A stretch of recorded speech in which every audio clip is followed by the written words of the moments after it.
The Quran is God's word, fully preserved, guidance for the entire mankind, ever since it was revealed for until the day of judgment. And therefore, it's important to know and learn how exactly we can understand this book.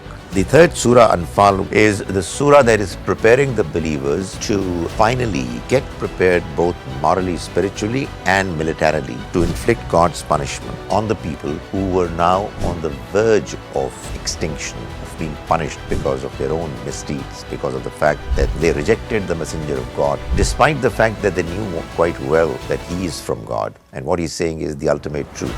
وَاعْتَصِمُوا بِحَبْلِ اللَّهِ جَمِيعًا. Believers, you hold fast to the rope of God, all of you together. That is, be firm in your attachment to the Quran, which is the rope of God. If you're all going to hold fast to it together, you won't go astray and you will not break into factions.